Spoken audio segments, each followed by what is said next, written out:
السلام علیکم ورحمۃ اللہ وبرکاتہ۔ آج انشاءاللہ تعالی سورۃ المائدہ آیت 101 سے ابتدا کریں گے۔ اعوذ باللہ من الشیطان الرجیم، بسم اللہ الرحمن الرحیم۔ یا ایھا الذین آمنوا، اے ایمان والو، لا تسألوا، مت پوچھا کرو، نہ سوال کیا کرو، عن اشیاء، ایسی چیزوں کے بارے میں، ان تبدا، اگر ظاہر کی جائیں، اگر ظاہر کر دی جائیں، لکم، تمہارے لیے، تسؤکم، تو تمہیں بری لگیں، غمگین کر دیں، ساء یسوء، اور سوء اس کا مصدر ہے، تو وہ تمہیں بری لگیں، غمگین کر دیں۔ وَإِن تَسْأَلُوا، اور اگر پوچھو گے، عنہا، ان کے متعلق، جن کے پیچھے تذکرہ آ رہا ہے نا، حین، ایسے وقت، یا جب کہ، ینزل القرآن، قرآن کریم نازل کیا جا رہا ہو، تبدا لکم، تو تم پر ظاہر کر دی جائیں گی، عفو اللہ، تو اللہ تعالیٰ نے درگزر فرمایا، نے ایسی باتیں پوچھنے سے درگزر فرمایا ہے اب تو، عنہا، ان سے، واللہ، اور اللہ تعالیٰ، غفور، بہت زیادہ بخشنے والا، حلیم ہے۔ حال لام میم روٹ ورڈ ہے۔ حلم کے معنی ہوتے ہیں نفس اور طبیعت پر ایسا ضبط رکھنا کہ غیظ و غضب کے موقع پر بھڑک نہ اٹھے، اور اس کی جمع احلام ہے۔ اور جیسے ہوتا ہے نا بردبار، ہمارے بولا جاتا ہے نا، بڑا بردبار ہے، بڑا حلیم ہے۔ عقل پہ بھی یہ لفظ بولا جاتا ہے، تو عقل ہو تو تبھی بردباری آتی ہے، ورنہ تو بندہ بھڑک ہی اٹھتا ہے۔ یا ایھا الذین آمنوا لا تسألوا عن اشیاء ان تبد لکم تسؤکم، اے ایمان والو، ایسی چیزوں کے بارے میں مت سوال کرو کہ اگر ان کی حقیقتیں تم پر ظاہر کر دی جائیں تو تمہیں بری لگے۔ سمجھ آئی کہ اے ایمان والو، ایسی باتیں مت پوچھا کرو کہ اگر تم پر ظاہر کر دی جائیں تو تمہیں برے لگے، اور اگر ان کے متعلق پوچھو گے جب قرآن کریم اتر رہا ہے، اور اگر قرآن کے نازل ہونے کے ایام میں ایسی باتیں پوچھو گے تو تم پر ظاہر بھی کر دی جائیں گی۔ اب تو اللہ نے ایسی باتوں کے پوچھنے سے درگزر فرمایا ہے، اور اللہ بہت بخشنے والا، بردبار ہے۔ قد سألہا، تحقیق پوچھا تھا ان کے متعلق، قوم، ایک قوم نے، من قبلکم، تم سے پہلے۔ ہم کتنے لکی ہیں، ہمیں پہلے ہی سمجھا دیا جاتا ہے پہلی قوموں کی مثال دے کر۔ ثم، پھر، اصبحوا، وہ ہو گئے، بہا، اس سے، کافرین، منکر، انکار کرنے والے۔ کافارا روٹ ورڈ ہے، اور کافر کے معنی آپ جانتے ہیں، کاشتکار کو بھی کہتے ہیں کیونکہ وہ زمین کے اندر بیج کو چھپا دیتا ہے، اس لیے اس کو کافر کہا جاتا ہے۔ اور اس کا معنی ہوتا ہے اصل میں چھپانا۔ رات کو بھی تو کافر کہا جاتا ہے کیونکہ وہ ہر چیز کو اپنے اندر چھپا لیتی ہے۔ تو یہاں کافرین، منکر یا انکار کرنے والے۔ قد سألہا قوم من قبلکم ثم اصبحوا بها کافرین، تحقیق پوچھا تھا ان کے متعلق ایک قوم نے تم سے پہلے، اور پھر وہ ان احکام کا انکار کرنے والے ہو گئے۔ ایک اور آسان لفظ میں سمجھا دوں، یعنی جس سے تم سوال کر رہے ہو، اس طرح کی باتیں تم سے پہلے لوگوں نے بھی پوچھی تھی، مگر جب بتائیں گے ہی نا تو پھر وہ ان سے انکار کرنے لگے، منکر بن گئے۔ ما جعل اللہ، نہیں مقرر کیا، نہیں بنایا اللہ تعالیٰ نے، من بحیرہ، بحیرہ کو کان پھٹی جو اونٹنی ہوتی جس کا کان چرا ہوا ہوتا ہے، یہ ایک ان کا رول تھا زمانے جاہلیت میں، کفار کا یہ دستور تھا کہ جو اونٹنی 5 مرتبہ بچے جنتی اور آخری مرتبہ اس کے نر ہوتا تو اس کا کان چیر دیتے، پھر نہ اس پر سواری کرتے، نہ اس کو ذبح کرتے، نہ پانی اور چارے پر سے ہٹاتے تھے، یعنی ہٹاتے نہیں تھے، جو مرضی ہوتی جدھر سے مرضی ہوتی ادھر سے وہ کھاتی پیتی رہتی تھی، اس کو وہ بحیرہ کہتے تھے۔ ولا صائبہ، اور نہ صائبہ، سانٹ کو بھی کہا جاتا ہے، اور جب سفر درپیش ہوتا ان کفار کو یا کوئی بیمار ہوتا تو نظر مانتے کہ اگر میں سفر سے بخیریت واپس آ جاؤں یا تندرست ہو جاؤں تو میری اونٹنی صائبہ ہے، اور اس اونٹنی سے بھی نفع اٹھانا بحیرہ کی طرح حرام جانتے تھے، اس کو آزاد چھوڑ دیتے تھے، اس کو کیا کرتے تھے، آزاد چھوڑ دیتے تھے۔ اور بکری جب 7 مرتبہ بچے جنتی، اگر 7واں بچہ نر ہوتا تو اس کو مرد کھاتے، اگر مادہ ہوتا تو بکریوں میں چھوڑ دیتے، اور ایسے ہی اگر نر مادہ دونوں ہوتے تو یہ کہتے تھے یہ اپنے بھائی سے مل گئے، اور اس کا وہ نام رکھتے تھے ولا وسیلہ، وسیلہ اس کو کہتے تھے، یعنی مسلسل مادہ جننے والی اونٹنی۔ ولا حام، اور نہ حام، 10 بچے جنوانے والا جو اونٹ ہوتا تھا اس کو پھر اس کا بھی یہی حال ہوتا تھا، اس کو چھوڑ دیتے تھے، نہ اس پر سواری کرتے تھے، نہ اسے کام لیتے تھے، اور یہ ان کے دستور تھے۔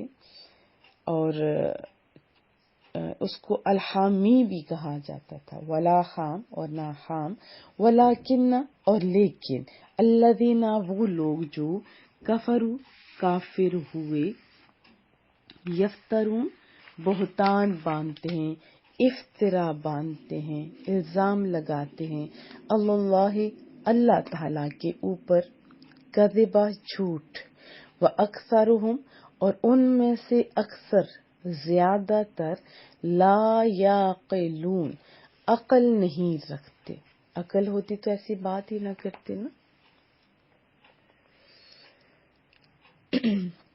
ما جعل اللہ من بحیرۃ ولا صائبۃ ولا وصیلۃ ولا حام، اللہ تعالیٰ نے مقرر نہیں کیا بحیرہ اور نہ ہی صائبہ اور نہ ہی وسیلہ اور نہ ہی حام، ولیکن الذین کفروا یفترون علی اللہ الکذبا، لیکن جنہوں نے کفر کیا وہ اللہ تعالیٰ پر جھوٹی تہمت لگاتے ہیں، وَأَكْثَرُهُمْ لَا يَعْقِلُونَ اور ان میں سے کچھ سمجھتے ہی نہیں، یعنی ان میں عقل نام کی چیز ہی نہیں ہے، عقل ہوتی تو حلال چیزوں کو حرام کہتے۔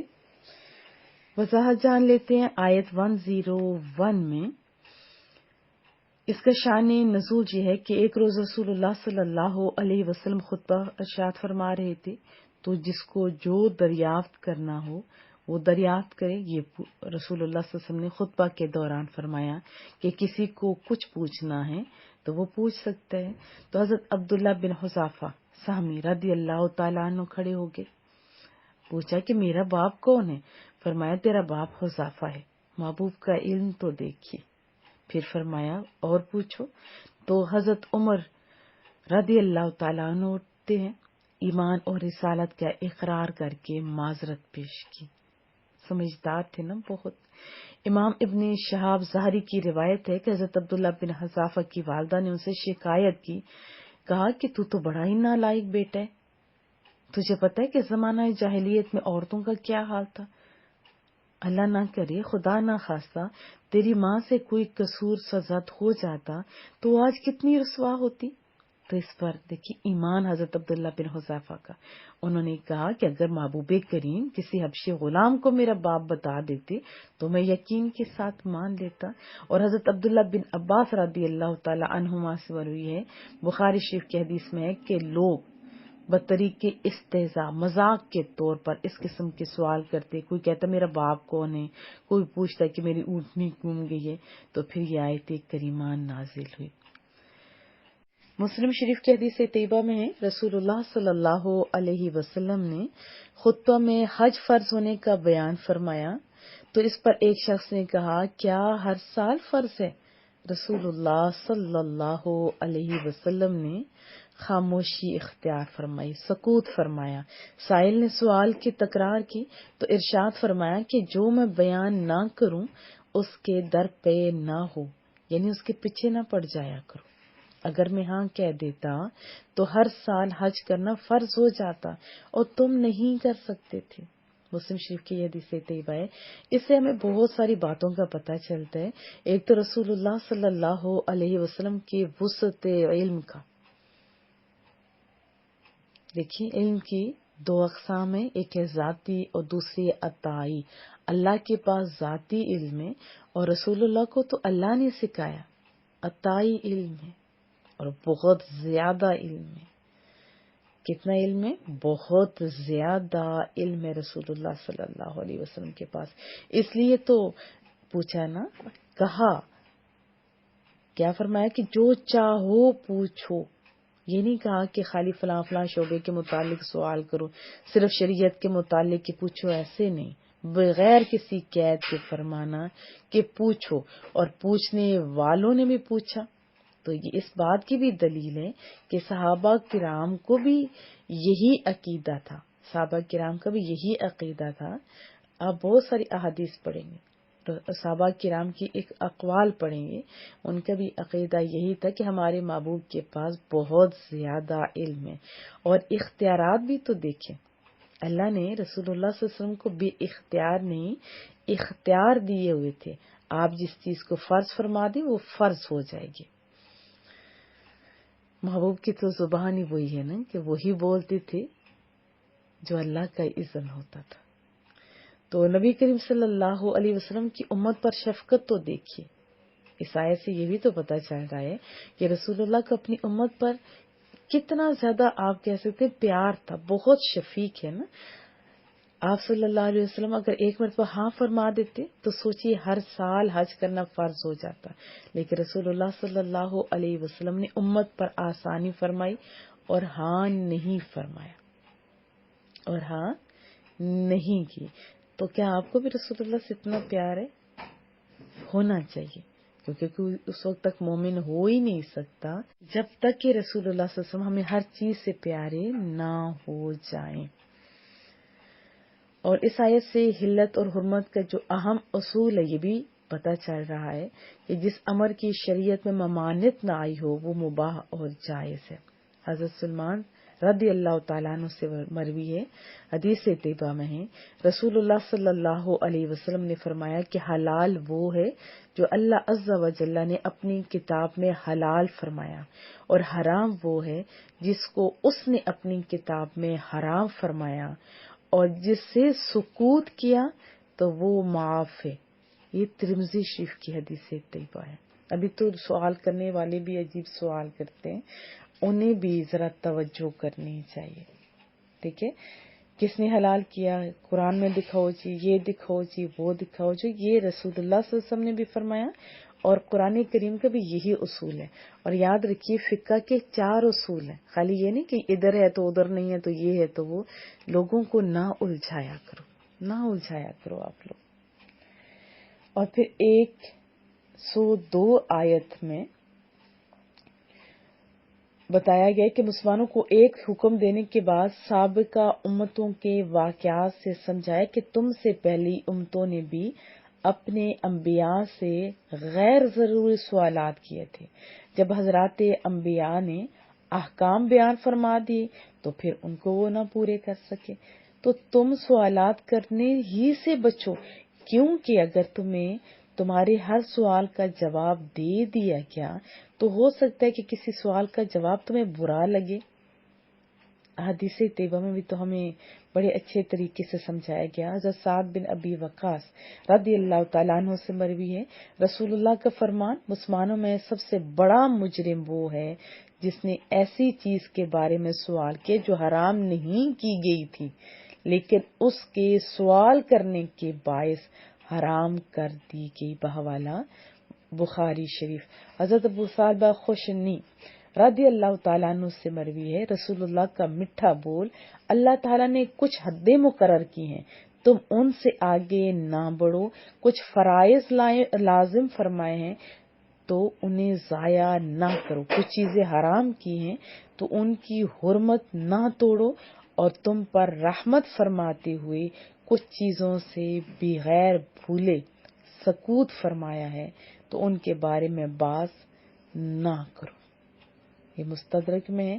پھر حضرت ابو ہریرہ رضی اللہ تعالیٰ عنہ سے مروی ہے، رسول اللہ صلی اللہ علیہ وسلم نے فرمایا، میں تمہیں جس کام سے روکوں اس سے اجتناب کرو، اور جس کام کا تمہیں حکم دوں اس سے اپنی استطاعت کے، اس پہ توجہ، اپنی استطاعت کے مطابق کرو، کیونکہ تم سے پہلے لوگ بکثرت سوالات کرنے اور اپنے انبیاء کرام سے اختلاف کرنے کی وجہ سے ہلاک ہو گئے۔ بحوالہ مسلم شریف۔ پھر اس کے بعد یہ ساری چیزیں بحیرہ وغیرہ اس کا میں نے آپ کو بتا دیا۔ اب اس آیت سے کیا پتہ چلا کہ جانور کی زندگی میں اس پر کسی کا نام پکارنے سے حرام نہیں ہو جاتا۔ ہاں، یہ اصول یاد رکھیں، سارے جو فقہ صحیح جانتے ہیں ان کا یہی کہنا ہے اور یہی صحیح ہے کہ کسی چیز کے اوپر، آپ خود بھی تو دیکھیں، کسی چیز کے اوپر نام لینے سے وہ چیز حرام نہیں ہوتی۔ جیسے ہم لوگ ذمہ دار طبقہ ہیں، جب کسی کا جیسے اونٹ کا، بکری کا، بھینس کا، کسی چیز کا بچہ پیدا ہوتا ہے تو وہ کہتے ہیں کہ یہ میرے فلاں بچے کا، یہ میرے فلاں بچے کا، تو کیا یہ حرام ہو گیا؟ نہیں، اگر وہاں حرام نہیں ہوتے تو ایصال ثواب کے لیے لوگ اس کا اگر نام لے لیتے ہیں تو وہ حرام کیسے ہو سکتا ہے؟ اور قربانی تو آپ دیکھیں، قربانی کے وہ تو لازمی ہوتا ہے نام لینا کہ یہ قربانی فلاں دے رہا ہے۔ ہاں، اصول یہ ہے کہ ذبح کے وقت غیر خدا کا نام پکارنا حرام ہے۔ غیر خدا کا نام، اللہ کے علاوہ رسول اللہ سے ہم بہت پیار کرتے ہیں لیکن بوقت ذبح ان کا بھی نام نہیں لیا جا سکتا۔ یقیناً یہ مسئلہ سمجھ آ گیا ہوگا کہ جو جانور حلال ہو اس سے خواہ مخواہ حرام کرنا یہ مومنین کا نہیں، مشرکین کا طریقہ ہے، اور یہ سراسر جہالت ہے۔ اسی طرح بہت سارے لوگ غیر ضروری سوالات کرتے ہیں اور بہت سارے لوگ اس کو حرام قرار دیتے ہیں۔ تو دیکھیں، شریعت میں حلال اور حرام کا اختیار اللہ اور اس کے رسول کے پاس ہے، اور جو احکامات ہیں ان کو دیکھتے ہوئے کیا جا سکتا ہے۔ خواہ مخواہ چیزوں کو حرام مت کریں، اور خواہ مخواہ لوگوں کی بات سن کے آپ بھی شرک کے مرتکب نہ ہوں۔ جو حلال ہیں وہ حلال ہیں، جو حرام ہیں وہ حرام ہیں۔ ان چیزوں سے ایک بات یہ تو پتہ چل گئی کہ سال ثواب کے لیے جو لوگ کھانا بناتے ہیں دیتے ہیں اس کو بعض لوگ حرام کہتے ہیں، اس کو حرام کہنا غلط ہے، یہ مشرکین کا طریقہ ہے۔ بوقت ذبح اگر کسی غیر خدا کا نام لیا وہ چیز حرام ہے۔ اسی طرح ہمارے ہاں یہ بھی رائج ہے، میں نے سنا ہے کہ کوئی بیویوں کی کہانی پڑھاتے ہیں اور اس میں مرد نہیں کھا سکتے، وہ دیکھیں وہ بھی تو اسی جیسی چیز ہے۔ تو اپنے پاس سے چیزوں کو حرام مت قرار دیں، جس کو اللہ نے حلال قرار دیا وہی حلال ہے۔ اور بھی بہت ساری چیزیں جو میں نے آپ کو اصول بتایا، رسول اللہ کے فرمان سنایا، اس کے مطابق جس پہ سکوت اختیار کیا گیا وہ چیزیں حلال ہیں۔ جیسے رسول اللہ صلی اللہ علیہ وسلم کی محبت میں لوگ کوئی ذکر مصطفیٰ کہتا ہے، کوئی میلاد کہتا ہے، کوئی سیرت مصطفیٰ کے نام سے یہ پروگرام کرتے ہیں، تو جس کے جو خلاف ہوتا ہے وہ اسی کو حرام کہہ دیتے ہیں۔ یہ محبت کی بولیوں کو حرام نہ کہا کرو، حرام کا اختیار آپ لوگوں کو نہیں ہے، اور آپ بھی کان ڈھیلے کر کے نہ بیٹھ جایا کریں۔ ہر ایک کی بولی جب سنیں گے تو پھر غیر یقینی کیفیت ہوگی. غیر یقینی کیفیت کی عبادت بھی قبول نہیں ہوتی. تو آپس میں محبت سے رہیں, اتفاق سے رہیں. ہم ایک دوسرے کے بہن بھائی ہیں, ہم ایک دوسرے کے محبت کرنے والے مسلمان بہن بھائی ہیں. ایک دوسرے کو دشمن مت بنائیے اور غیر ضروری بحث مباحثہ سے بچیں. جتنی دیر ادھر لگانی ہے نا دوسروں کو غیر یقینی کیفیت کا شکار کرنے میں یا غلط کاموں کی طرف لگانے میں, بہتر ہے قرآن کریم سن لیا کرے. اللہ آسانیاں پیدا کرے اور ایک دوسرے کو جوڑنے کی کوشش کیا کریں, توڑنے کی کوشش نہ کیا کریں. اور آپ لوگ بھی علم سیکھیں. اللہ آسانیاں پیدا کرے. دعاؤں کی درخواست رہے گی. السلام علیکم ورحمۃ اللہ.